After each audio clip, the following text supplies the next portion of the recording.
युद्धात होरपळणाऱ्या इराणने जगाला इंधन पुरवठा करणारी नाडीच बंद करून टाकलेली आहे। त्यामुळे जगातील अनेक देशांची सध्या तडफड सुरू झाली आहे। जागतिक पातळीवरती इंधनाचे दर वाढलेले दिसत आहेत। शिवाय युद्धाचे आणि आगीचे चटके आता सामान्य माणसाला देखील बसू लागलेत।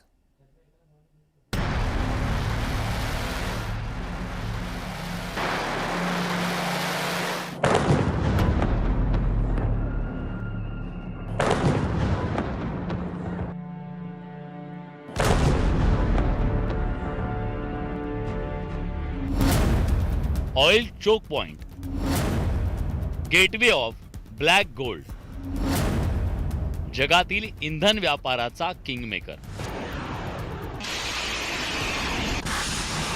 ही सगळी नावं एकाच ठिकाणची आहेत आणि ते म्हणजे स्ट्रेट ऑफ होर्मुझ, अर्थात होर्मुझची सामुद्रधुनी। युद्धात इराणनं याच होर्मुझच्या सामुद्रधुनीचा शस्त्र म्हणून वापर करायला सुरुवात केली आहे।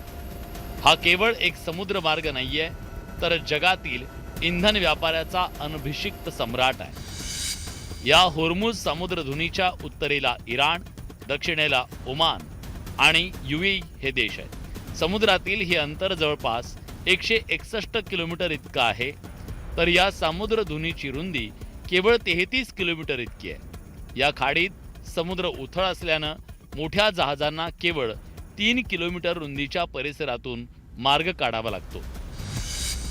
त्यामुळेच होर्मुझची सामुद्रधुनी जगातील सर्वात संवेदनशील मानली जाते।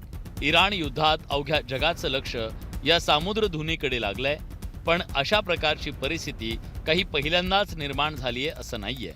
युद्धाच्या पार्श्वभूमीवर इथून तेलवाहू जहाजांची वाहतूक म्हणजे साक्षात मृत्यूला आमंत्रण ठरणार आहे। 1980-1988 साली इराण आणि इराकनं एकमेकांच्या तेलवाहू जहाजांना टार्गेट केलं। तो गेल्या काही दशकातील सर्वात मोठा संघर्ष म्हणून ओळखला जातो। त्यावेळी जगावर इंधन संकट निर्माण झालं।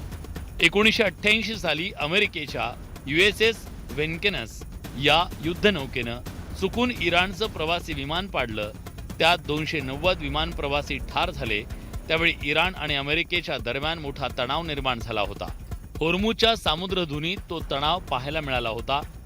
मे आणि जून महिन्यात होर्मुझच्या सामुद्रधुनीत तेलवाहू जहाजांवर हल्ले झाले, त्याला इराण जबाबदार असल्याचा आरोप अमेरिकेने केला। या सगळ्या घटना पाहता इराणनं जगाला बोटावर नाचवण्यासाठी नेहमीच होर्मुझच्या सामुद्रधुनीचा वापर केला। इस्रायल विरोधातील युद्धातही इराणनं तोच प्रयत्न सुरू केलाय। होर्मुझची सामुद्रधुनी बंद करण्याची घोषणा इराणकडून करण्यात आली। होर्मुझची खाडी बंद करून अमेरिका आणि इस्रायलसह जगाची कोंडी करण्याचा इराणचा मनसूबा आहे। काही प्रमाणात इराणला त्यात यश आल्याचं चित्र आहे। Bureau report, news 18 Marathi.